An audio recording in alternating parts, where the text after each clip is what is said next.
Itu ya. Surat At-Taubah itu mempertahankan harga diri, menyusun strategi dan seterusnya. Gitu ya. Islam datang ke republik ini bukan dengan membawa penjajahan, tapi melalui perdagangan sambil berdakwah. Alhamdulillah, Indonesia memeluk Islam dengan damai tanpa darah. Tapi Belanda menyebarkan agama Kristen dengan berdarah-darah. Kalau siapa yang dibawa ini, lu tanya nenek moyangmu, kenapa kita Kristen? Kalau kau runut sampai ke atas, saya jamin, nenek moyang kamu itu pernah menjadi jongos Belanda.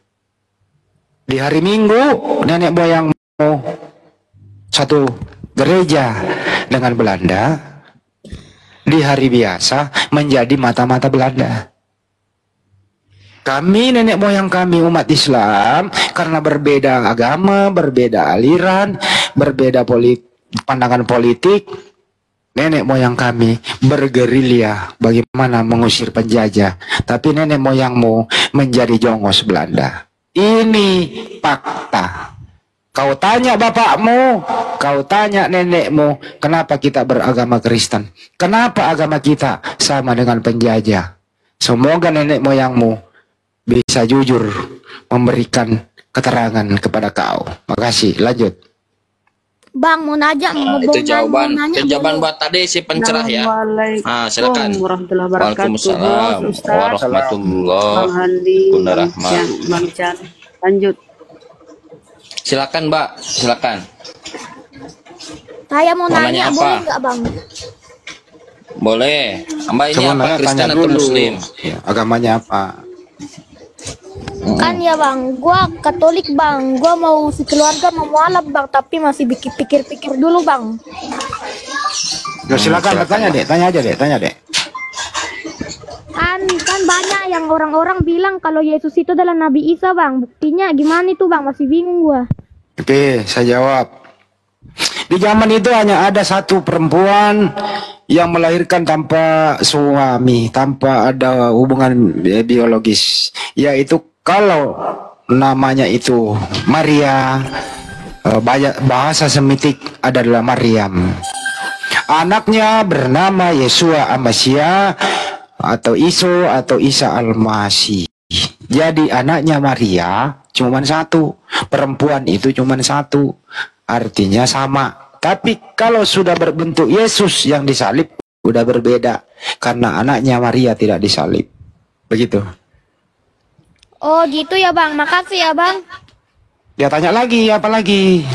Ada Pak D, jawab Pak D. Silakan Pak D. Assalamualaikum warahmatullahi wabarakatuh. Waalaikumsalam. Namamu siapa Dek? Bentar, namamu siapa? Nama saya Tegar Bang. Tegar, di mana? Lokasi di mana? Jakarta? Di Sulawesi. Oh, Tator. Sulawesi. Ya, silakan nanya lagi nih. Di Tator ya. Usiamu berapa Dek?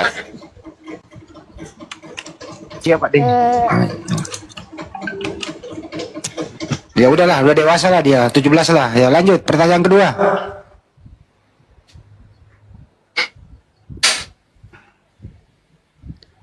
Tanya lagi, silakan.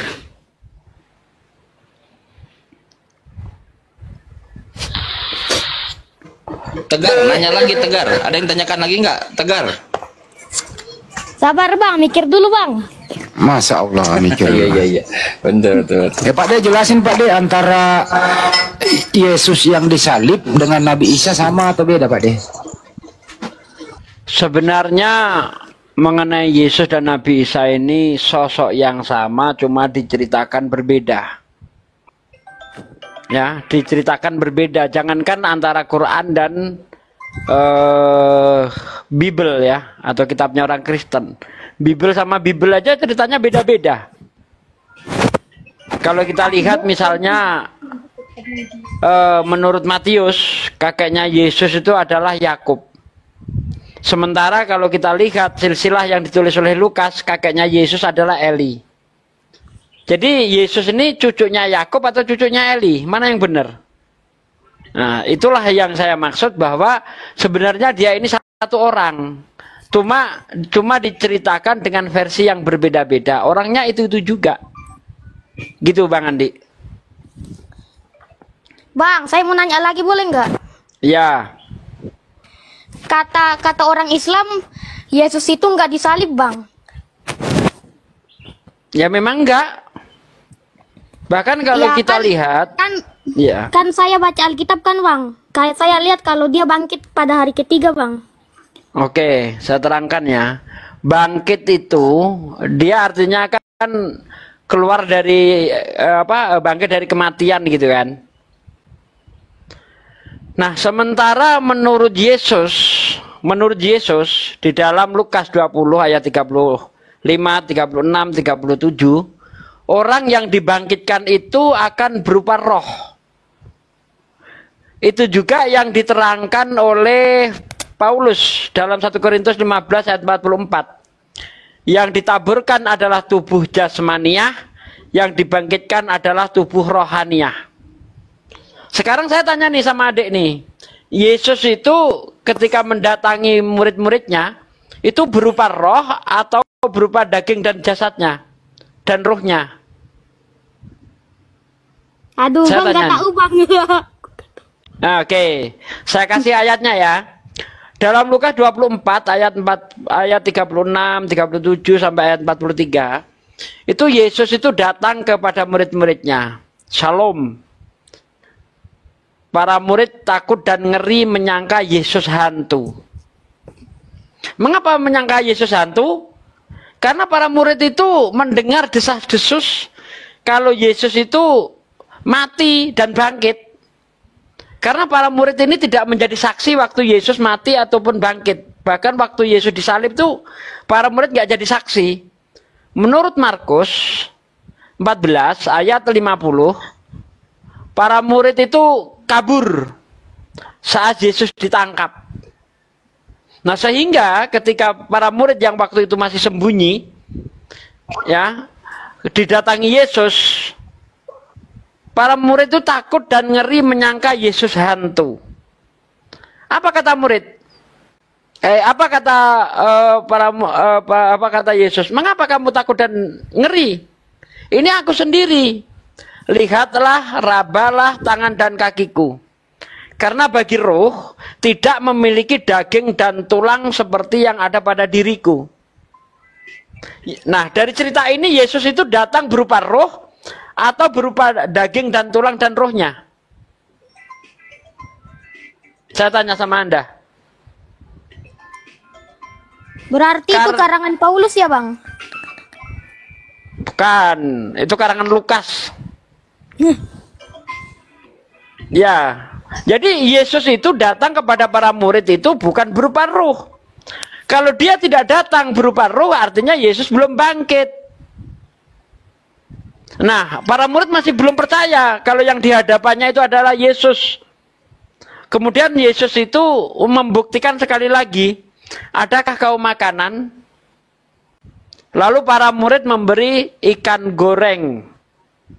Lalu Yesus memakan di hadapan mereka. Yang makan itu roh atau manusia biasa seperti kita? Apa roh makan? Coba jawab, Dek. Apa roh makan? Woi, jawab dong. Aduh. Ya, jadi dari situ saja udah kita ketahui Yesus tidak bangkit. Kalau Yesus tidak bangkit artinya tidak ada penyalipan. Karena orang disalib itu, ya artinya disalib itu menghukum mati seseorang hingga mati. Kalau tidak mati berarti nggak ada penyalipan atau pura-pura disalib. Emang bisa orang pura-pura disalib nggak mati? Banyak.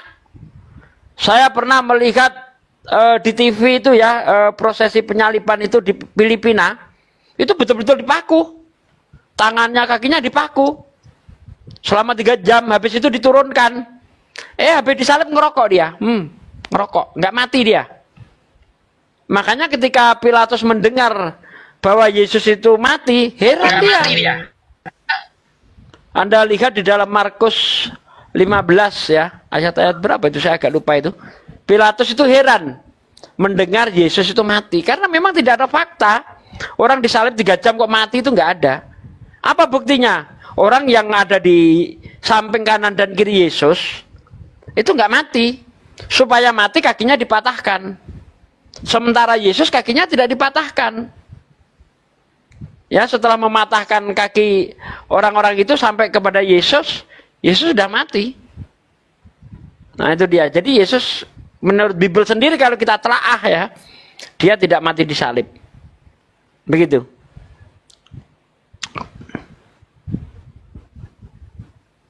Saya nambahin sedikit aja nih supaya apa? Wah, ya ada Bang Goto nih keren. Ya, saya nambahin sedikit. Jadi begini, kasus penyaliban itu sama sekali tidak sesuai dengan nubuatan-nubuatan dalam 613 hukum dalam Yahudi ya. Ini saya sudah pernah jelaskan panjang lebar. Jadi begini, orang-orang Kristen ini dia masih percaya bahwa Bible yang mereka pegang sekarang ini asalnya dari Injil Sinoptik. Padahal sebenarnya bukan. Bible yang mereka pegang sekarang ini kan hasil karya dari otoritas Romawi ya, melalui Eusebius. Musik, saya jelaskan musik. Sebelum saya jelaskan itu sedikit ya, saya coba lari dulu ya. Jadi begini, Bible itu perjanjian baru dan perjanjian lama ya. Perjanjian baru berdiri karena fondasinya perjanjian lama. Dengan kata lain, perjanjian baru berdiri untuk menggenapi perjanjian lama. Sekarang pertanyaannya, adakah nubuatan ya dalam perjanjian lama atau kitab Tanakh Yahudi yang telah dirubah jadi Septuaginta itu bahwa yang tersalib di atas adalah Mesias asli menurut pemahaman orang Yahudi ya. Ternyata ketika kita uji ya sumber dari ilmu pengetahuan ini ya dari secara epistemologi, ternyata Yahudi pun menolak ya. Yahudi pun menolak bahwa tidak adanya nubuatan bahwa yang tersalib di atas itu adalah Mesias asli. Makanya Yahudi sampai sekarang tidak pernah percaya dengan Kristen. Justru yang ada dalam nubuatan mereka itu ya yang sangat jelas ya di Mazmur 69:21, Yeremia 25 ayat 13 dan yang lainnya, di Ulangan 27, 25, Ulangan 21, 23 bahwa yang tergantung di kayu salib itu adalah seorang nabi palsu yang telah melakukan kesalahan besar. Itu yang ada di kitab mereka ya. Bahkan diperjelas bahwa orang yang tergantung mati di kayu salib itu sebenarnya dia bukan mati ya, dia bukan mati karena tangannya kakinya dipaku, bukan, tapi dia mati menggenapi nubuatan Mazmur 69 ayat 21 bahwa dia mati minum racun anggur asam. Dengan demikian salah satu nubuatan ya dalam Mazmur 69:21 sudah digenapi di zaman perjanjian baru. Nah, di mana kesalahan-kesalahan ini terjadi ya? Saya sudah jelaskan sejarahnya ya, bahwa Injil pertama kali ya yang dikatakan karangan Matius, Markus, Lukas, Yohanes itu ditulis dalam kurun waktu 20 tahun 45 sampai tahun 65 ya. 1 tahun sebelum pemberontakan Israel ke bangsa Romawi ya, berujung penghancuran bait suci itu. Mereka pikir bahwa Bible yang mereka pegang sekarang awalnya dari sini. Padahal sejarah membuktikan ya, tahun 284 telah terjadi ya pembersihan besar-besaran oleh otoritas Romawi ya dengan semua Injil yang langsung bersinggungan dengan Isa dan murid-muridnya. Ya, perhatikan ya, baca sejarahnya aja, tolong cari literasinya ya. Edik yang dikeluarkan Kaisar Romawi tahun 284 yang kita kenal dengan Edik Diocletianus ini memerintahkan seluruh Bible, seluruh Injil yang bersinggungan dengan umat Kristen di bumi hanguskan, ya, dihancurkan, tidak boleh lagi ada di wilayah jajahan Romawi. Ya, kenapa seperti itu? Karena orang-orang Kristen menolak ajaran pagan yang akan dimasukkan ke dalam budaya Kristen. Akibatnya fatal, ya. terjadi genosida besar-besaran tahun 284 itu. Jadi genosida ini sudah berlangsung 2 kali. Tahun 6673 ya, berujung matinya Paulus ya, dipenggal kepalanya, berikut Simon Petrus disalib terbalik. Ini dilakukan ulang oleh Kaisar Romawi tahun 284. Di sini semua Injil yang bersinggungan termaksud yang warisan dari murid-murid Yesus seperti Injil Barnabas, Injil Maria, Injil Filipus, Injil Thomas, termaksud Injil sinoptik ini sudah tidak ada. Makanya lepas delik Milano ya, di mana orang-orang Kristen sudah tidak lagi tahan dengan genosida yang dilakukan berasal dari edik Diocletianus, ini melakukan kesepakatan ya dengan Kaisar Konstantin dan ibunya Helena. Itu yang kita kenal dengan Ethic of Milan atau delik Milano ya, tahun 313 ya. Nah, di sini ada kesepakatan bahwa Romawi itu melegalkan agama Kristen dengan catatan budaya ya, budaya Romawi pagan Helenistik sudah bisa dimasukkan ke budaya Kristen. Salah satunya 25 Desember itu ya. Nah, sekarang pertanyaannya ya, kenapa Helena, kenapa Kaisar Konstantin menyuruh menulis ulang Perjanjian Baru ya, menyuruh Eusebius ini seorang uskup di Kaisarea ya, yang berhasil melakukan kerjasama dengan Kaisar Konstantin ya, di mana beliau diberikan jabatan, diberikan uang ya, lalu menulis ulang Perjanjian Baru ya, yang sekarang kita kenal itu dengan nama Kode Vatikanus ya, yang lalu distandarisasi tahun 364 di Konsili Laodikia. Dan akhirnya tahun 380 disahkan secara resmi ya oleh Paus Damasus I, disahkan secara resmi oleh Kaisar Theodosius bahwa Romawi mempunyai kepercayaan baru yang bernama Kristen Katolik. Nah, ini mereka tidak paham bahwa Bible yang mereka pegang sekarang ini awalnya dari sini, dan Kristen Protestan yang mereka anut sekarang ini awalnya semuanya dari sini. Jadi dari otoritas Romawi, Kristen abad ke-1 nonsen. Injil Maria, Injil Gnostik, Injil dan yang lain ya, Injil kebenaran, Injil Filipus, semuanya sudah dilarang dibaca oleh, walaupun masih ada manuskripnya, itu dilarang dibaca oleh otoritas Romawi. Siapa yang baca pasti dibunuh. Ini perintah keras ya, Diocletianus itu. Ini yang mereka tidak paham. Jadi Perjanjian Baru yang dibuat Eusebius, inilah yang ditempelkan ke Septuaginta, yang dirubah itu tahun 286 sebelum Masehi. Ini yang mereka tidak paham. Itu di mana Bible yang diciptakan Eusebius ini sudah jelas-jelas menulis banyak sekali kesalahan yang sekarang bisa dikonfirmasi ya, baru di abad sekarang ya, 6.577 kesalahan. Ini dasarnya semua dari sini. Ini mereka tidak paham. Ya, jadi teman-teman Kristen, saya minta tolong pelajari sejarah Bible Anda. Ya, jangan Anda berkata bahwa, jangan Anda masih punya pemahaman bahwa Bible yang Anda pegang itu asli, ya, langsung bersinggungan dengan Isa. Sementara Injil-Injil yang bersinggungan dengan Isa, Injil Injil Filipus, Thomas dan yang lain, ini sudah dibumi hanguskan oleh Romawi. Bahkan Injil sinoptik sendiri yang ditulis oleh asli murid Yesus Matius, terus murid Petrus Markus, terus Lukas teman Paulus, ini pun sudah tidak ada di zaman edik Diocletianus itu. Dan terbukti manuskrip-manuskrip tua. Bahkan kalau abang pernah belajar kode P52 ya, kode P52 yang berisi Yohanes 18 ya, ayat 33, 31 sampai 33, di situ menjelaskan, bahkan ini pun didapatnya di Pasar Loak di Mesir. Lalu digabungkan nanti pada abad ke-7. Itu. Ini yang mereka tidak pahami. Itu. Jadi Eusebius telah menulis ulang Perjanjian Baru dengan mengumpulkan sisa-sisa manuskrip ya, lalu dicetak 50 kitab pada saat itu, lalu dipilih yang mana yang paling kena dengan sejarah itu. Nah, di sini manipulasi besar-besaran sudah terjadi, di mana Injil Maria, Injil Filipus, Injil Barnabas sama sekali tidak mengakui kalau yang ditergantung di kayu salib itu adalah Yesus, tapi seorang nabi palsu alias Yudas, ya, penerima suap. Dengan demikian tergenapilah nubuatan Mazmur 69 ayat 21 dengan Ulangan 27 ayat 25. Nah ini, di mana letak kesalahannya? Letak kesalahannya ada pada otoritas Romawi. Karena otoritas Romawi membuat agama baru hasil kesepakatan di Milano untuk memasukkan ajaran pagan mereka ke dalam budaya Kristen. Banyak sekali contoh. Biblos sendiri itu sebenarnya dari kata-kata kota dewa-dewa. Biblos itu asal kata, akar kata dari Bible itu. Ini yang mereka tidak pelajari. Iya.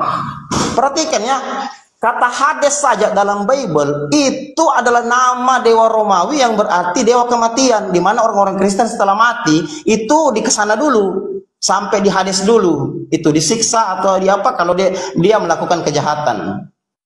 Jadi kalau abang pelajari ya semua mitologi Yunani yang masuk ke dalam Bible, abang akan mengerti bahwa Bible yang Anda pegang sekarang ini bukanlah Injil yang diberitakan Yesus.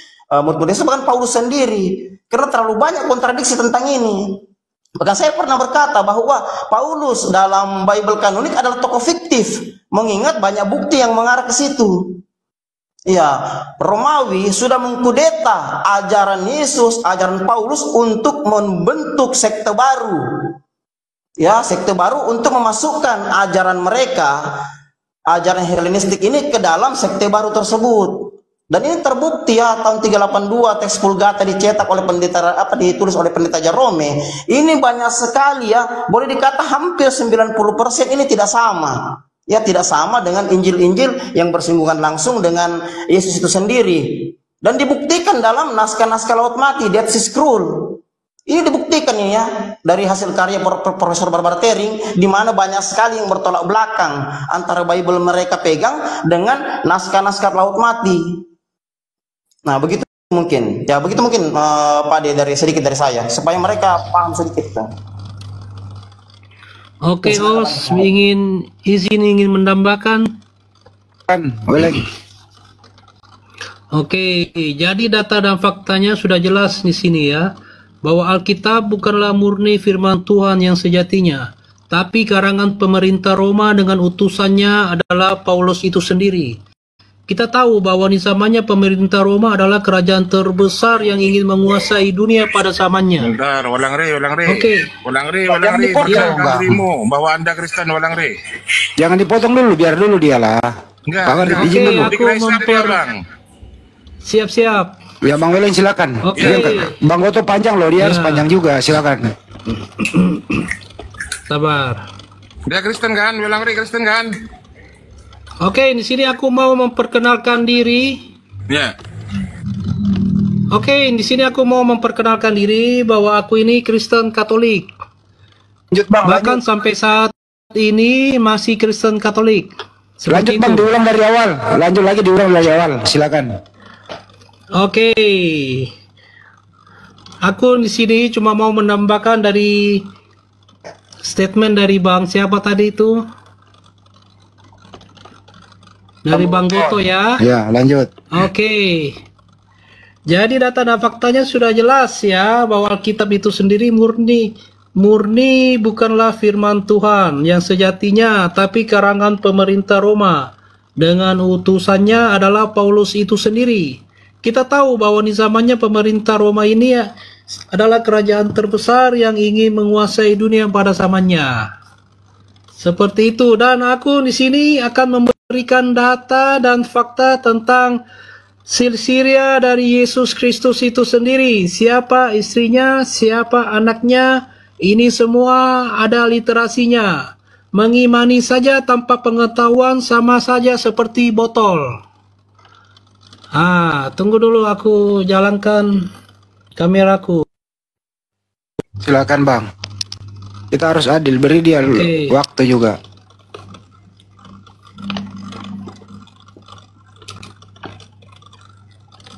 Karena kok nggak nyala kameranya. Ya. Oke. Aku ada data ya. Literasinya ini, tunggu sabar ini ya. Literasinya ini dari Matius 1 ayat 12 sampai 16, Bible Geologi Wikipedia, Lawrence tahun 1996, Bloodline of the Holy Grail, arsip tersimpan di Alexandria. Bisa mungkin di screenshot ya untuk ini dan bisa dicek kebenarannya. Di situ disebutkan bahwa biografi nama Yesus Kristus. Sabar.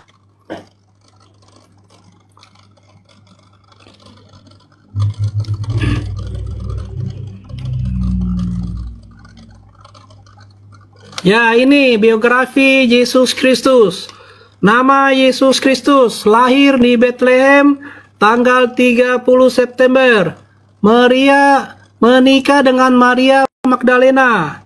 Hasil pernikahan dengan Maria Magdalena menghasilkan 3 orang anak, yakni yang pertama, anak pertama bernama Joseph son of Christ. Anak kedua bernama Justus son of Christ. Sabar. Aku slide lagi ya.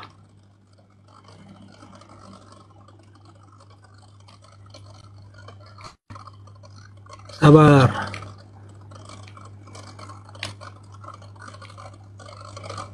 Nah, ini anak pertama bernama Joseph son of Christ.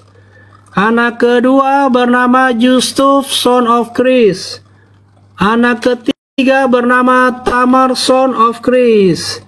Jadi anak Yesus berjumlah 3 orang, 2 laki-laki dan 1 perempuan. Yang tercatat di dalam Alkitab yaitu anak yang kedua yang bernama Justus. Di manakah dia? Di dalam Kolose 4 ayat 11. Oke, aku tambahkan. Kenapa Yesus harus menikah? Karena dia adalah seorang laki-laki normal.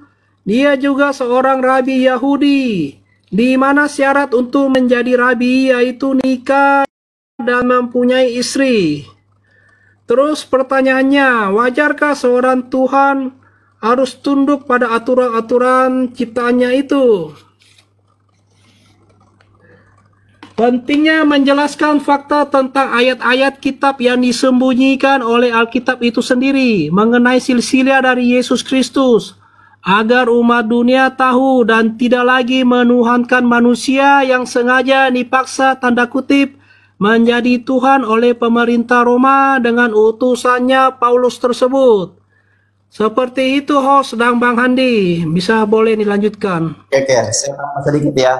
Yang Bang Werenger tampilkan ini adalah data yang disadur dari buku Profesor Dr. Barbara Tering ya, yang judulnya Jesus the Man ya. Nah, buku ini ditulis oleh Profesor Barbara Tering ya, beliau seorang rektor di Sydney. Ini diambil dari penggalan naskah dari 981 naskah dari dia kalau mati ya. Jadi apa yang dikatakan Bang Wen ini betul ya. Bang Geto, ya. Izin dulu Bang Geto. Silakan. Biarlah dia yang bertanggung jawab. Ini kan kita sebagai Muslim, kita hanya bertanya ke dia. Weleng ini Katolik. Tadi Pak Weleng tadi mengatakan di Bible itu banyak keterangan pemerintah Romawi, bukan semuanya firman Tuhan. Yesus berkeluarga dan seterusnya. Ini Anda Katolik, apakah Anda bisa bertanggung jawab dengan statement Anda ini? Silakan. Oke, sabar ya. Ya. Adapun Alkitab adalah kitab karangan Paulus itu sendiri. Adapun kitab-kitab di dalam Bible yang ditulis Paulus, yakni Kisah Para Rasul, Roma, 1 Korintus, 2 Korintus, Efesus, Filipi, Kolose, 1 Tesalonika, 2 Tesalonika, 1 Timotius, 2 Timotius, serta Titus, Fileman, dan Ibrani. Jadi 14 kitab karangan Paulus itu sendiri dalam perjanjian baru. Dan kita mengetahui Paulus ini adalah siapa? Dia adalah kaki tangan dari pemerintah Roma itu sendiri. Dialah yang menyusun sebagian besar dari isi kitab khususnya di perjanjian baru. Seperti itu Bang Handi. Tapi ini Anda Kristen kan? Apa bagaimana Bang? Anda harus luruskan dulu nih. Ya, aku Kristen Katolik. Bahkan sampai saat ini masih Kristen Katolik. Oke. Ini buku tentang pernikahan Yesus Kristus itu sendiri. Datanya bisa dipertanggungjawabkan. Silakan kalau ada Kristen lain silakan naik. Kami ini tidak berpendapat loh, hanya bertanya. Gitu ya. Jangan sampai Anda mengatakan kami framing-framing di sini. Diberi kesempatan Kristen yang lain untuk naik. Ini buku tentang Injil Maria Magdalena yang tidak dimasukkan di dalam Alkitab itu sendiri. Ada apa nih dalam Injil Maria Magdalena? Bahkan pemeran utama yang bernama Yesus Kristus, Injilnya sudah tidak dimasukkan lagi, tapi diganti dengan Injil Matius, Markus, Lukas, Yohanes. Ada apa dengan Injil Yesus Kristus itu sendiri? Ya, betul itu Bang Andi yang dibilang Bang Welenger ya. Seperti saya jelaskan tadi. Ya, Bang Goto, kita jangan nambahin, kita Muslim. Bang Goto, kita nggak boleh. Biarlah dia, Bang Goto. Ini Legianto, silakan. Kristen apa Muslim? Legianto.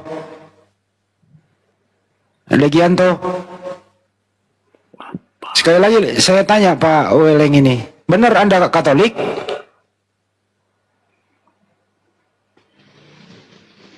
Bang, Iya Bang Handi, aku Kristen Katolik. Bahkan sampai saat ini masih Kristen Katolik. Seperti itu Bang. Ya tadi Anda mengatakan Paulus itu kaki tangan pemerintah Roma. Ini ilmu dari mana Bang? Anda mengetahui itu? Faktanya memang seperti itu. Sebelum Rasul Paulus menjadi pengikut Yesus, dia kan yang menghujat dan membunuh murid-murid Yesus itu sendiri. Datanya kan banyak, ada tertulis di Alkitab itu sendiri. Seperti itu Bang Handi. Tapi kalau Anda Katolik, sepertinya Anda berbeda dengan pada umumnya Katolik. Katolik nggak seperti ini loh. Ini saya. Ya. Gimana? Aku mungkin seperti ini Bang Handi. Aku seperti Kristen Katolik yang sudah tersadarkan. Anda tidak mendapat serangan dari yang lain? Bahkan sampai saat ini aku tidak mendapatkan serangan apapun. Dan aku mampir nih komal-komal Kristen seperti komalnya Pak Bombom, Mikana, dan aku memberikan statement seperti ini sebelum aku sempat memberikan statement dan menjelaskannya. Aku sudah diturunkan. Sepertinya mereka tidak ingin mengetahui fakta yang sebenarnya tentang isi Alkitab itu sendiri, atau mereka kurang paham, aku juga tidak mengerti. Ya, bagi saya pribadi dan menurut data Alkitab yang ada di ayat Alkitab yang disamarkan itu, Yesus itu adalah manusia atau nabi atau utusan, bukanlah Tuhan pencipta alam yang sejatinya. Kepercayaan saya ini, siapa Allahmu? Aku belum selesaikan dulu statement aku, nanti baru Abang menanggapi. Kepercayaan saya ini ada di data Alkitab itu sendiri, yakni di Lukas 7 ayat 38 dan di Kolose 4 ayat 11, di mana ayat tersebut menjelaskan tentang istri dan anak Yesus itu sendiri. Seperti itu. Dibantah, katanya Yesus seperti itu, punya anak dan istri, punya keluarga.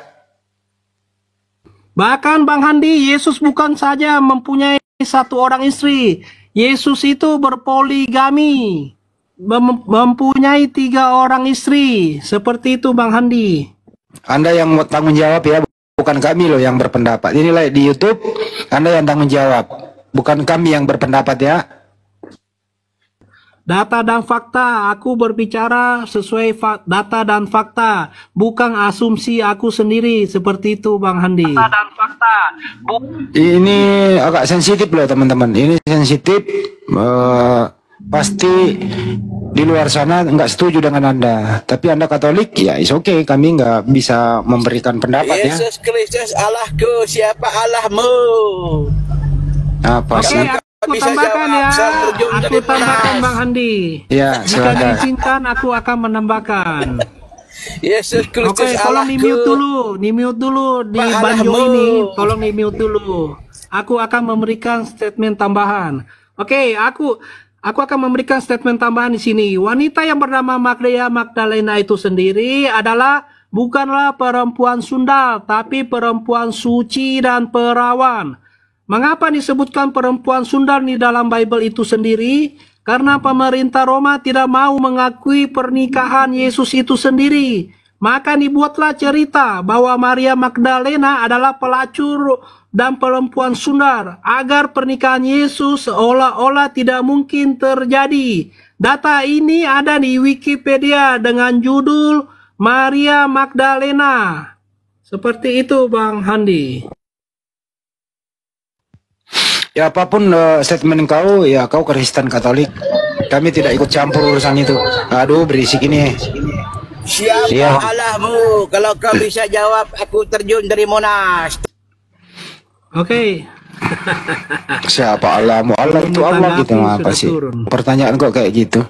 Siapa Yesusmu? Ayo siapa? Gimana sih Pak di pertanyaannya? Oke, data dan fakta sudah aku berikan ya.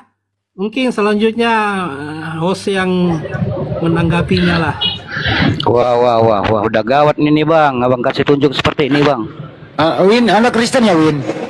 Iya. Ya silakan Abang diluruskan. ini sebenarnya Kristen atau ini Kristen samaran atau apa nih Bang? Abang menunjukkan seperti ini, Abang Kristen atau gimana Bang? Saya luruskan ini dulu Bang. Biar dulu Pak Rip, biar dia berdua Pak Rip. Tanya Pak. Ini ditanya. Ini Abang nih Kristen atau gimana Bang? Abang bikin tema seperti di bawah Yesus menikah dan memiliki 2 anak. Ini abang dapat dari mana nih Bang? Data dan fakta sudah aku berikan. Di mana Bang? Di mana data itu? Jangan dulu jawab Bang. Di mana data itu Abang dapat? Tolong kasih sama kami Bang. Ada di sini. Di mana kasih? Oke, di mana? Sabar Bang. Dari mana Bang? Mau dijawab Anda dengar lah Bang. Oke, siap. Literasinya dari Matius 1 ayat 12 sampai 16. Bible genealogi Wikipedia. Ini boleh di screenshot abangku. Mungkin bisa terlihat Di mana ya Bang? tulisannya. Di mana Bang? Ini Oke, datanya jelaskan. bisa mungkin di screenshot, abang cari tahu sendiri. Jika abang mencari datanya ini berbahasa Inggris. Abang sendiri yang menjelaskannya dan ya seperti itu Bang, berbahasa Inggris datanya ini. Abang bisa cross check di Google. Cek. Ya di mana? Diulangin tadi Bang, ulangin di mana Bang biar saya cek Bang. Yesus ada 2 anaknya. Dari Matius 1 Enggak, ayat 12 sampai 16. Bible genealogi Wikipedia.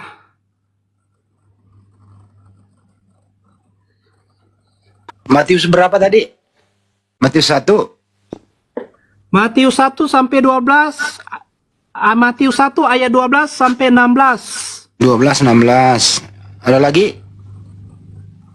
Ya, bisa cek kebenarannya sendiri nih Wikipedia ini. Cek nih Google dengan judul seperti yang tercantum ini.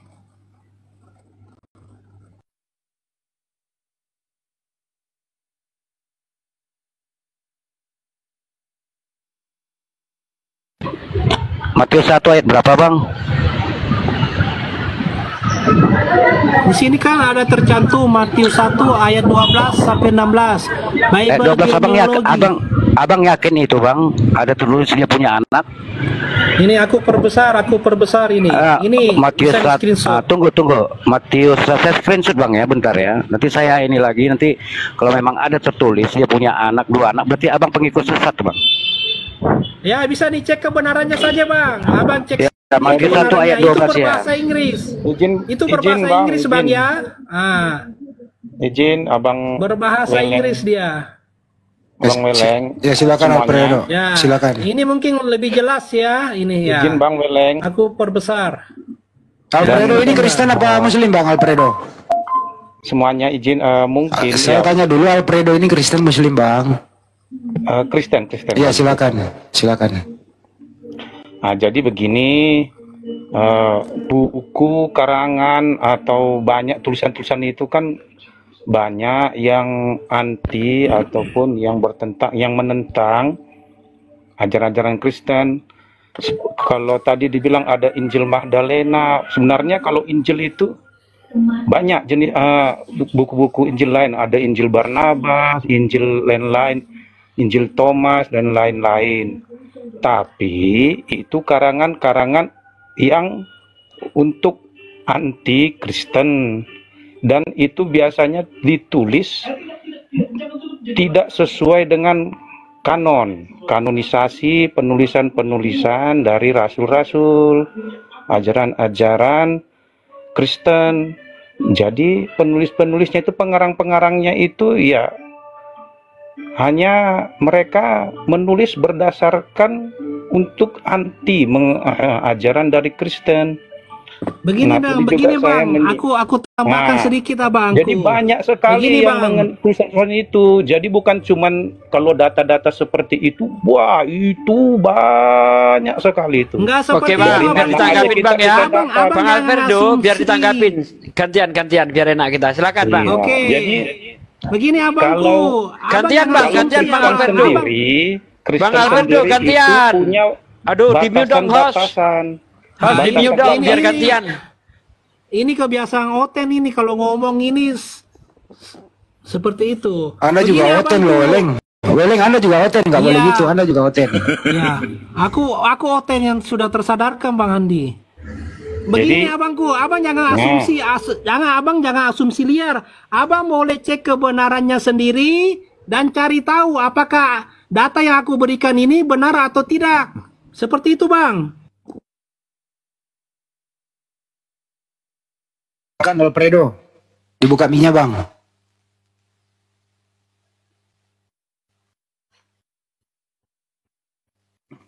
Alfredo, minyak dibuka Bang. Untuk yang kesekian kalinya, saya tanya lagi, Pak Weleng ini Muslim apa Kristen? Berapa kali aku katakan bahwa aku ini Kristen Katolik Bang Handi. Bahkan sampai saat ini masih Kristen Katolik. Oke. Seperti itu Bang Handi. Untuk lebih jelasnya, Anda percaya Yesus mati di tiang salib menebus dosa? Bagaimana Bang Handi? Anda percaya Yesus mati di tiang salib menebus dosa? Bagi saya, Yesus Kristus itu hanyalah nabi atau utusan, bukanlah Tuhan yang sejatinya. Jikalau memang Yesus Kristus itu Tuhan, tidak mungkin dia menikah dan mempunyai keturunan. Seperti itu Bang Handi. Bukan itu pertanyaannya, menandakan Kristen percaya Yesus mati di tiang salib?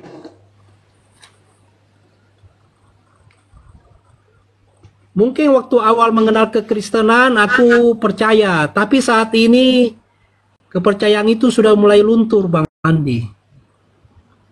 Waduh gimana ini Pak De? Iya, ya udah benar itu Bang Andi. Dia sekarang kan udah sadar.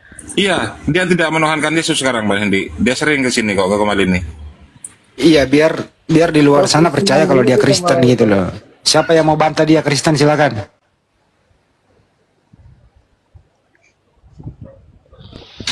Ini dan orang-orang seperti Bulengri ini udah apa ya? Bukan cuma dia, banyak Bang Andi. Pemuda-pemuda Kristen yang seperti dia itu udah banyak. Yang sudah mulai terbuka pikirannya. Enggak, jangan sampai kita di framing Welingri ini adalah Muslim yang berkedok Kristen. Kalau dia Muslim udah murtad Bang Andi. Gitu ya? Ya, karena di Muslim itu nggak boleh bermain-main soal agama, ngaku-ngaku Kristen. Siapapun dia berani mengaku Kristen, dia sudah murtad. Nggak boleh di Islam seperti itu. Silakan Pak Alfredo. Bang, dibuka mic-nya Bang. Diterima Bang, buka mic-nya Bang. Ya, Bang Andi, terima kasih ya Bang ya kesempatan. Nah, jadi ya saya menghormatilah Bang Weleng ini punya kepercayaan, mungkin dia membuat kepercayaan barulah. Kalau Kristen dan Katolik itu 100% itu percaya bahwa Yesus adalah Tuhan. Nah, dia tidak menikah. Jadi begitu. kalau dia percaya di luar itu berarti dia ya itu kepercayaan dia masih sendiri. Nah, karena Kristen Katolik untuk menentukan mempercayai sebuah banyak kitab itu dia berdasarkan kanonisasi, siapa penulisnya, tahun berapa itu dibuat, dipercaya jadi dibentuk jadi sebuah kanonisasi, sebuah kitab. Banyak itu setelah abad-abad perpecahan agama, munculnya ajaran-ajaran sesat, baru muncullah yang namanya anti ajaran Kristen. Maka banyak yang menulis Injil yang tidak sesuai, yang sudah terkanonisasi terlebih dahulu. Seperti itu. Jadi kalau Abang Weleng ini dia mengaku Katolik tapi tidak percaya Yesus adalah Tuhan, itu sudah kepercayaannya sudah dipertanyakan lagi. Jadi begitu Abang. Kalau tanggapan dari saya yang sederhana saja. Banyak dong, tanya aja dia kenapa nggak percaya Yesus Tuhan. Anda Katolik, tanya Bang, silakan. Itu nggak perlu saya tanya sih, itu keputusan dia sendiri. Dia mungkin dia punya pengalaman pribadi dia, mungkin dia tersesat dengan ajaran-ajaran yang lain atau dengan bacaan tulisan-tulisan yang jadi mungkin Pak Fredo, jadi menurut Anda Kristen yang tidak menuhankan Yesus Kristen tersesat gitu? Kristen yang tidak percaya bahwa adalah Tuhan sudah pasti bukan Kristen. Itu sudah sesat lah, itu sudah sesat. Itu intinya Bang. Weleng silakan. Anda Kristen sesat. Silakan Weleng. Ya terserah saja Bang Andi, aku mau dibilang Kristen sesat, Kristen penghujat, tapi kan data-datanya sudah aku berikan semuanya. Datanya ini sudah jelas dan ada, bisa dicek sendiri kebenarannya, seperti itu Bang. Data bisa saja dibuat, entah diambil dari mana saja, dari Google, dari abang ceklah kebenarannya, seperti itu Bang. Jangan cuma asumsi liar di sini. Juga bisa, kita akan berputar-putar terus Bang. Abang cek kebenarannya. Data ini benar apa tidak? Seperti itu Bang. Aku kan sudah memberikan data ini. Abang ceklah kebenarannya. Ini boleh di screenshot ini. Datanya dari sini Abang. Ini kenapa tidak dimasukkan di Alkitab dan dibilang sesat? Karena Alkitab itu sendiri tidak ingin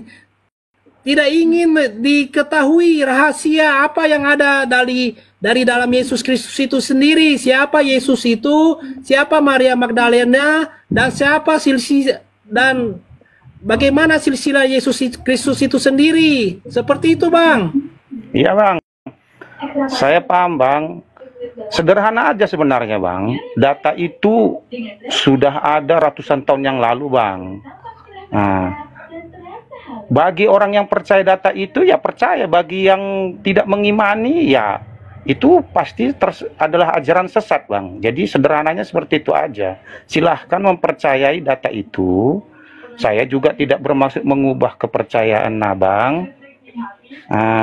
Jadi ya artinya Abang kan tadi bertanya, temanya di situ kan tadi Abang ya, Yesus itu Tuhan atau tidak? Kalau menurut data Kristen dan Katolik, Yesus adalah Tuhan Bang. Itu berarti itu ajaran yang disamarkan dari Alkitab itu sendiri Abangku. Faktanya tidak seperti itu. Banyak file-file yang disembunyikan oleh Vatikan Roma itu sendiri. Kita tahu sendiri bahwa Vatikan Roma adalah perpustakaan terbesar di dunia. Iya Bang. Fakta-fakta, data-data Alkitab itu sendiri banyak yang disimpan dan disembunyikan. Aku mau bertanya Abangku, dikemanakan Injil Yesus Kristus? Injil Maria Magdalena, mengapa tidak dimasukkan di dalam Alkitab itu sendiri? Padahal yang pemeran utama adalah Yesus Kristus itu sendiri. Kenapa hanya disebutkan Yesus Kristus itu di Matius, di Markus, Lukas, Yohanes? Mengapa Injil Yesus Kristus itu sendiri tidak dimasukkan di dalam Bible itu? Seperti itu. Jadi gini abangku. bang, bukan hanya Injil Magdalena yang banyak yang beredar bang. Ada Injil Bukan hanya Barnabas. Injil Maria Magdalena yang tidak dimasukkan, tapi Iya Injil banyak Yesus bang, banyak. Kristus sendiri. Jadi, Ya. jadi bang, kembali kepada kita ini kan untuk menyusunnya itu kan jadi sebuah kitab, ada namanya kita percaya kanonisasi. Ya, karena itu tidak sesuai dengan ajaran Yesus dan tidak sesuai dengan pengalaman yang dialami oleh Abang jangan Yesus asumsi dan liar. murid-murid. Bagaimana bisa abang katakan tidak sesuai dengan firman Yesus? Dikemanakan Injil Yesus Kristus itu sendiri, abang? Apakah Injil Yesus Kristus itu sesat? Itu kan Yesus Kristus sendiri yang Itu berbicara di sana. menurut Kristen Mengapa dan tidak dimasukkan di dalam Katolik, Bible? Injil Magdalena, Injil-Injil yang lain yang tidak ada dalam tersusun Alkitab itu bukan termasuk ajaran dari Yesus, abang. Itu yang tidak pernah dialami. Menurut Kristen dan Katolik, itu adalah karangan-karangan dari anti yang percaya kepada ajaran Kristus, yaitu Kristen, bang. Jadi, kalau mau dikumpulkan, bang, ajaran-ajaran yang anti dengan Yesus, itu mungkin banyak sekali ya bang. Kalau abang mau percayai yang itu ya silahkan gitu. Sedikit saya ikut menyela nih, gatal juga saya nggak ikut ngomong. Ya, Jadi gini bang, Ustaz, jangankan silakan menambahkan. Bible yang dianggap apokrif seperti Injil Maria yang ditulis di abad pertama ya. Sedangkan Bible yang dipegang oleh orang Kristen sendiri ya saat ini itu banyak sekali mengalami perubahan. Entah karena malu, entah karena apa, itu diterjemah tidak sesuai dengan teks aslinya. Contoh kalau kita lihat di dalam Yohanes 13 ayat 22. Dalam teks aslinya murid yang dikasihi itu bersandar di dada Yesus. Ya, dalam terjemahan bahasa Inggris King James Version itu disebutkan bosom. Bosom itu artinya dada. Nah, sementara diterjemah ke dalam bahasa Indonesia jadi duduk di dekatnya. Padahal di situ bersandar di dada Yesus. Kenapa itu diganti? Nah, sekarang kalau ada orang murid yang dikasihi bersandar di dada Yesus, ini siapa? Kalau laki-laki aneh juga kan, laki-laki bersandar di dada laki-laki. Jadi kalau bentar bang, belum selesai bang. Kalau perempuan, bolehkah perempuan Yahudi bersandar di dada laki-laki yang bukan muhrim? Yang boleh bersandar di dada laki-laki ya tentu istrinya. Coba dicek itu di dalam Yohanes 13 ayat 22 itu. Ada murid yang dikasih Yesus bersandar di dada Yesus. Ada bang, ada. Nah, Udah, kenapa bang? itu diganti, tidak diterjemahkan Bukan. murid yang dikasihi yang bersandar di dada Yesus? Kenapa ditulis yang duduk di dekatnya? Oke Nah, bang. inilah. Terima kasih bang Sugiwi. Ya. Boleh saja ini itu bukan diganti, bukan disamarkan bang. Jadi kita harus teliti. Siapa ya tadi pertanyaan abang gimana bang? Apakah layak? Sepertinya kayak seperti ini juga salah satu penafsiran yang kayaknya, wow ini kayaknya cabul nih gini gitu ya. Enggak, saya mempertanyakan Gitu ya? itu bang, belum sampai mengambil kesimpulan kecabul. Jadi gini bang, nggak ada yang diganti bang. Kita harus memahami dulu kata garis bawahi murid yang dikasihi. Iya. Jadi sebelum di awal kan itu Yesus memilih 12 murid ya kan bang ya. Nah, jadi intinya memang yang dimaksud muridnya itu adalah yaitu Yohanes. Ini Yohanes bukan Yohanes Pembaptis ya bang ya. Tahu. Nah ya ada. Jadi Yohanes ini bersandar di dada Yesus gitu bang. Jadi begini bang, bersandar jangan kita menganalogikannya seperti kayak kita bersandar di dada istri kita gitu bang, jangan gitulah bang. Jadi saya nggak menafsir bang, saya hanya berdasarkan apa yang tertulis loh bang. Gitu bang, kayaknya kayak nggak pantas kalau laki-laki, kalau sepertinya harusnya istri. Jadi kan abang kan bilang kayak gitu tadi kan, Bang, Nah, ya. karena nggak pantas maka Anda tafsir. Jadi gini. Kan begitu. Padahal Jadi tertulis gini, di situ Bang. bersandar Jadi di dada budaya- Yesus. Budaya Yahudi waktu itu mungkin juga berlaku sampai sekarang ya, Bang, ya. Keakraban sesama sanak saudara itu hampir seperti itu, Bang. Contohnya mereka itu bersalaman, kalau kita kan bersalaman, Bang, jabat tangan ya, Bang, ya. Nah, berjabat tangan. Kalau orang Yahudi dulu itu, Bang, lebih gimana lagi, Bang, ya, lebih dekat lagi.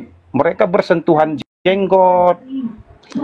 Ya, itu kita lakukan, Bang. Di dalam Islam juga begitu. Ketika kita bertemu, Bang, literatur budaya masing-masing, Bang. Iya, ketika kita bertemu sesama Muslim itu perluan biasa. Iya, Ini duduk bersandar itu aneh, Bang. Duduk nggak ada bersandar. budaya Yahudi kok bersandar di dada, itu nggak ada budaya Yahudi seperti itu. Bahkan bentar, Bang, saya tanya sama Bang Billy, bolehkah orang Yahudi laki-laki bersandar di dada laki-laki? Ya nggak boleh. Itu kata Bang Billy. Boleh dihadirkan Bang Billy kalau ada Bang Billy? Nggak boleh. Nah, kalau saya lihat, Bang, di dalam Yohanes 19 dari ayat 25 itu ada murid yang dikasihi, sementara di situ semuanya perempuan. Kenapa saya katakan semuanya perempuan? Karena murid laki-laki Yesus itu sudah kabur saat Yesus ditangkap. Markus 14 ayat 50. Para murid kabur. Bahkan kalau Anda lihat di dalam Yohanes 20 ayat 9, ya, itu para murid itu masih sembunyi itu ketika katanya Yesus bangkit. Masih sembunyi itu. Jadi ketika peristiwa penyaliban itu tidak ada murid laki-laki. Jangan diartikan semua Yohanes sekian, murid udah lari, nggak kembali lagi, enggak, Bang. Nah, kalau Anda mengatakan itu kembali lagi, tunjukkan aja ayatnya di mana, Bang. Enggak ada, Bang. Saya maksudnya kayak gini, kapan Yesus lari waktu murid yang dikasih itu menyandarkan dadanya itu kapan? Kapan murid-murid lari di situ, Bang? Markus 14 ayat 50, semua murid kabur.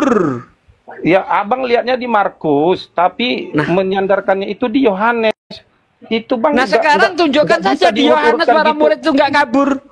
Gimana sih? Diurut-urutkan gitu. Oh, di Markus sudah lari. Waduh, di berarti Yohanes, Markus salah nih. Berarti Markus salah memberitakan bahwa para murid kabur. Saya nggak menyalahkan, tapi nah, gimana ini? Gini loh, Bang. Contoh gini, Bang. Contoh ya, jangan kita contoh. Enggak, waktu di Markus mungkin dah lari itu peristiwa ada murid yang tadi Abang bilang Markus berapa murid-murid lari hari, Bang? Markus 14. Nah, kenapa saya bentar. 14. Iya, bentar, Bang. Bentar, Bang.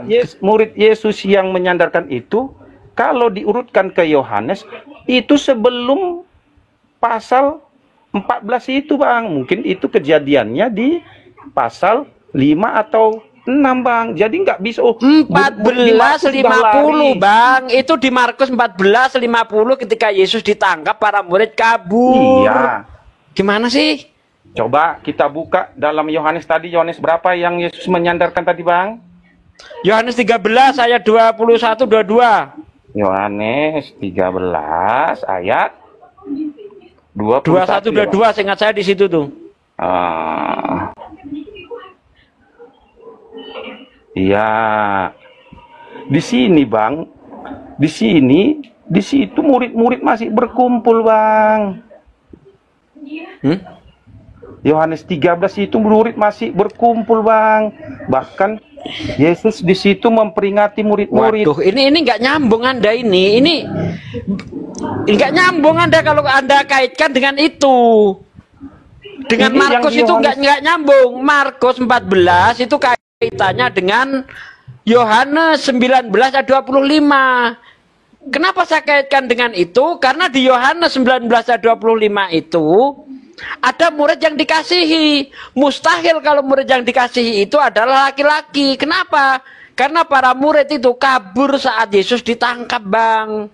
Nah, kalau Yohanes 13:21 itu itu memang para murid masih ngumpul, masih pemberitaan tentang ada orang yang mau berkhianat.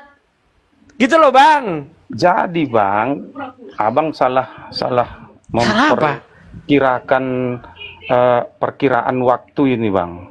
Bukan, Anda yang nggak paham, Bang. Loh, Gini. Saya ceritakan biar Anda paham. Ya gini kan, dengar. Merasa gini loh, gini. Aduh, Bang, bentar, dengar dulu. Yang bersandar di dada Yesus itu sementara murid-muridnya udah lari kan iya. gitu, Bang. Gini loh, dengarlah, dengar. Biar Anda paham, dengar. Anda ini nggak paham yang saya maksud. Dengar ya. Di Yohanes 13 ayat 20. Yohanes 13 ayat 21 22 itu ada murid yang dikasihi. Nah, di sini kita belum tahu nih statusnya ini laki-laki atau perempuan. Maka untuk mengetahui apakah dia laki-laki atau perempuan, kita bawa ke Yohanes 19 ayat 25. Di situ Yesus mengatakan kepada murid yang dikasihi itu. Nah, murid yang dikasihi itu mustahil laki-laki berdasarkan Yohanes 19 ayat 25. Kenapa? Karena menurut Markus 14 ayat 50, murid-murid laki-laki kabur semuanya. Gitu loh. Paham kan? Gini, Bang. Jadi dalil ini untuk ini, dalil ini untuk ini ada campur, nggak jadi. Bang. Gini, Bang. Oke, Bang, saya dapat, Bang. Jadi di Yohanes 19 ayat 25 itu kan gini, Bang. Dan dekat salib Yesus berdiri ibunya dan saudara ibunya Maria istri Klopas dan Maria Magdalena. Ketika Yesus melihat ibunya dan murid yang dikasihinya di sampingnya, berkatalah ia kepada ibunya, "Ibu, inilah anakmu." Jadi gini, Bang. Jadi di sini, Bang, kalau kita bahasa Grekanya, Bang, bahasa Grekanya, Yunaninya, Bang, murid yang dikasihinya itu maskulin, Bang, maskulin. Maskulin menunjukkan laki-laki. Kalau kita ikuti tulisan-tulisan Yohanes, nah tulisan-tulisan kitab Yohanes, Bang, itu di ajaran-ajaran tulisan Yohanes itulah tentang kasih, Bang. Jadi benar-benar murid yang dikasih oleh Yesus itu adalah Yohanes Rasul, Bang. Jadi gimana Yohanes? Yohanes kabur kok Yohanes? Gimana sih Anda ini? Tidak semuanya kabur, Bang. Jadi sejarah membuktikan. Berarti Markus bohong dong. Markus mengatakan semua murid kabur. Anda mengatakan tidak semuanya kabur. Gimana sih? Kalau sejarah membuktikan gini, Bang. Memang Yohanes benar dia setia sampai ikut disalib, Bang, melihat kematian Yesus. Saya buktikan sekali lagi. Apakah benar bahwa murid yang dikasih bentar, Bang. Apakah benar bahwa murid yang dikasih itu Yohanes? Yohanes 21 ayat 24. Dialah murid yang dikasihi. Gini, bentar, Bang. Bentar. Dialah murid yang dikasihi yang telah memberi kesaksian tentang semuanya ini, kita tahu. Ya, dialah murid yang dikasihi yang telah memberi kesaksian tentang semuanya ini dan yang telah menuliskannya. Kita tahu bahwa kesaksiannya itu benar. Pertanyaan saya, yang ngomong dialah murid itu siapa di situ? Ayo, kalau memang benar itu Yohanes. Bentar, Bang. Pertanyaan saya, yang ngomong dialah murid. Iya. Siapa itu? Yang menulis. Hilang. Ke perpustakaan. Yang ngomong dialah murid yang dikasihi itu siapa, Bang? Yang dialah murid yang dikasihi itulah Yesus waktu disalib, waktu kan, Bang. Aduh. Enggak nyambung, Bang. Saya tanya, yang ngomong dialah murid itu siapa? Yesus, Bang. Duh. Tuhan Yesus sudah Yesus, terangkat Bang, itu di situ. Aduh. Yesus sudah terangkat, Bang. Gimana sih Abang ini? Di mana Abang baca itu? Di mana Abang baca itu? Makanya jangan asal jawab, Anda belum tahu ayatnya. Yohanes 21 ayat 24. Dialah murid yang dikasihi. Yang ngomong itu siapa? Kok Yesus? Yesus sudah terangkat di pasal 20 ayat terakhir kok gimana sih? Gimana Anda ini? Itu kan menjelang terangkat, Bang. Belum terangkat, Bang. Waduh. Baca Yohanes 20 ayat terakhir tuh, Bang. Abang ini gimana sih? Yohanes 21 kan, Bang? Iya. Oh ya, Bang, sorry, Bang. Ini di sini Petrus, Bang, karena Petrus lah. Nah, ketika Petrus dari mana Anda dapat itu Petrus? Apa referensi Anda? Tengok, Bang, ya, saya baca, Bang, ya. Ketika Petrus berpaling, ia melihat bahwa murid yang dikasih Yesus sedang mengikuti mereka, yaitu murid yang pada waktu sedang makan bersama duduk dengan dekat Yesus dan berkata, "Tuhan, siapakah dia yang akan menyerahkan engkau?" Itu, Bang, waktu mereka makan perjamuan. Ini ayat 20, Bang. Ayat 20 membuktikan bahwa ketika Yesus mengatakan, inilah murid yang kukasih, dia bersandar diri. Ini murid-murid Yesus sedang makan perjamuan, Bang. Bang, ini membuktikan, di Bang. ayat 20 ini bercerita tentang Yohanes 13 ayat 21. Ya, gini, paham sudah jelas, Bang, sudah sangat jelas, Bang. Ketika Petrus berpaling, ia melihat bahwa murid yang dikasih Yesus sedang mengikuti mereka. Yaitu murid yang pada sekarang duduk, saya tanya, yang ngomong ketika Petrus berpaling, ini siapa yang ngomong ini? Ketika Petrus melihat, nah itu yang ngomong siapa? Yang ngomong siapa? Yang ngomong? Ya. Yang ngomong siapa? Lihatlah ini, Bang, ketika Petrus berarti pertanyaan saya yang ngomong ketika Petrus berpaling, melihat bahwa murid yang dikasihi Yesus sedang mengikuti mereka. Ini siapa yang ngomong ini? Ya, melihat yang begitu Petrus, Bang. Dia bertanya. Dia bertanya. Jadi Petrus itu ngomong untuk dirinya, iya gitu ya. Enggak, Bang. Gini, Bang, kita lihat di dalam Yohanes 21 ini, Bang, Yesus belum naik ke surga, tapi Yesus menampakkan diri bahwa Yesus sudah bangkit dari antara orang mati. Dia membuktikan, ini loh aku hidup bangkit di pada hari yang ketiga, Bang. Kalau kenaikan Yesus itu, Bang, ditulis kitab Lukas dan kitab. Anda tidak menjawab. Saya tanya, yang ngomong ketika Petrus berpaling, ia melihat, ini siapa yang ngomong ini? Yang ngomong Petrus, Bang. Nah, Petrus ngomong dirinya itu iya gitu. Bukan, maksudnya mengomong dirinya iya itu kayak mana? Gini, Bang. Nah ini coba dengar pertanyaannya, makanya dengar. Iya di situ huruf kecil, Bang, bukan huruf kapital, Bang. Jadi jangan langsung. Nah iya di sini siapa? Ia melihat, ya Petrus. Iya. Yang ngomong ia melihat itu siapa? Yang ngomong ia melihat itu siapa? Ia melihat, ya Petrus, Bang. Oh, Petrus. Jadi ketika Petrus berpaling, ia melihat. Iya. Berarti Petrus itu pakai kata iya untuk dirinya sendiri gitu? Bukan, Bang. Ia melihat. Yang ngomong iya melihat ini siapa? Ini kan tulisan kitab Yohanes, ya kan, Bang? Ini kan yang menulis Rasul Yohanes. Jadi terus ketika Petrus yang menceritakan di situ seharusnya Yohanes kan? Iya, Petrus menceritakan bagaimana Petrus ini yang menceritakan Petrus melihat ini siapa yang menceritakan Petrus melihat? Yohanes, Bang. Yohanes. Jadi sampai di ayat 24 itu yang ngomong Yohanes bukan?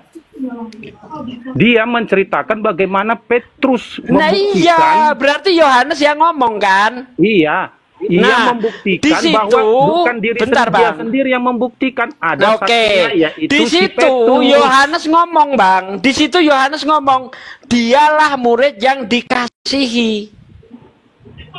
Iya kan? Gini, Bang. Jadi kan Yohanes menulis bagaimana Petrus ia melihat murid yang dikasihinya itu yaitu Yesus, Bang. Iya, saya tahu. Jadi gini, maksud Bang, saya di kalimat terakhir, Bang. itu membuktikan. Yang bercerita Bang. Di sini ini siapa yang bercerita? Yang bercerita Yohanes, Bang. Yohanes. Lah gitulah, Bang. Kenapa ada katakan Petrus tadi? Jadi dia Yohanes menceritakan Petrus melihat murid yang kalau itu saya betulkan. Yohanes juga yang bercerita bahwa dialah murid yang dikasihi. Gitu loh. Buktinya gini Bang, di kalimat terakhir itu dia 20. Nah, siapa murid yang dikasih itu? Kita kan gitu kan Bang. Jadi orang yang bertanya, Tuhan siapakah dia yang menyerahkan engkau? Waktu dimakan perjamuan itu Yohanes lah yang bertanya seperti itu. Bang. Jadi Yohanes itu menyebut dirinya iya. Yang iya di ini dimaksudnya itu Petrus abangku. Enggak, yang di sini yang di ayat 21 berarti Yohanes menyebut dirinya itu dia gini, gitu. Bang, saya nulis. Jadi Yohanes ini membuktikan bahwa dia murid yang dikasih Yesus, tapi dengan bukan bukan hanya kesaksian dia sendiri Bang, tapi ada murid-murid yang lain. Salah satunya adalah Petrus. Gitu Bang. Oke. Jadi Petrus, sampai di ayat 24 itu Bang, bentar Bang. Sampai di ayat 24 itu masih Yohanes bukan yang bercerita di situ. Dia menceritakan situasi iya, saya bagaimana. Tanya masih Yohanes enggak yang bercerita di dia situ. Dia menuliskan bagaimana Yohanes. Oke, berarti kalau itu yang berkata Yohanes, maka murid yang dikasihi bukan Yohanes. Karena Yohanes berkata dialah murid. Bukan berkata Bang. Akulah murid Bang. Gimana sih? Karena ini Bang, jadi ada gaya penulisan dia Bang. Gaya penulisannya. Itu namanya kalau di Yunani dia koinonianya itu Bang. Dia enggak menonjolkan dirinya sendiri Bang. Tapi dia membuktikan ada pihak-pihak atau saksi-saksi yang lain yang membuktikan tulisannya itu benar dan hakiki gitu Bang. Jadi ya mau pakai tata bahasa manapun Bang. Bukan setiap bahasa itu punya kata ganti. Tidak mungkin kata ganti untuk orang ketiga dipakai kata ganti orang pertama, itu nggak mungkin. Jadi mau pakai bahasa manapun, di dalam bahasa Inggris ada I, ada he, ada him, ya itu tidak mungkin kata I bisa diganti dengan kata him, itu nggak mungkin. Ya, gini, di dalam bahasa Arab ada ana, ada antum. Ya, ada anti. Tidak mungkin kata ana diganti kata antum. Itu nggak mungkin Bang. Pakai bahasa manapun. Di bahasa Indonesia ada aku, ada dia, ada nya. Tidak mungkin kata aku bisa diganti kata dia. Itu nggak mungkin. Jangan membohongin orang di sini Bang. Nah, jadi kembali gini Bang. Yang lain mau lanjut, saya mau sholat asar dulu. Siapa nih yang mau melanjutkan? Saya mau sholat asar, silakan. Ya sebelum ini kebiasaan oteng-oteng, kalau memberikan tanggapan selalu muter-muter nggak jelas alias macet. Nggak ada yang macet. Mungkin Prof. Not mau masuk, Prof. Not Oredo. Ya, boleh. Ya silakan sebelum ke Bang Goto ya. Sebentar, dikit aja Bang. Saya lebih tertarik dengan pernyataan saudara kita Walengri ya. Karena itu berdasarkan riset secara lebih mendalam. Dan saya juga punya data-data dan fakta hasil penelitian para scholar dari kalangan Oten sendiri yang mengatakan memang Yesus itu punya istri dan punya anak gitu kan. Tetapi hal ini Bang, kalau kita bongkar di kalangan domba atau jemaat awam, mereka pasti akan menanyakan kepada gembalanya. Nah, tetapi gembalanya pasti akan lebih mengedepankan doktrin. Nah, jadi itu Bang, doktrin bagaimana Yesus sebagai seorang manusia tidak boleh dia menikah gitu kan, atau punya anak, punya istri. Nah, tetapi saya lebih tertarik dengan pernyataan Bang Willy Rai berdasarkan hasil kajian literatur dan akademis para peneliti.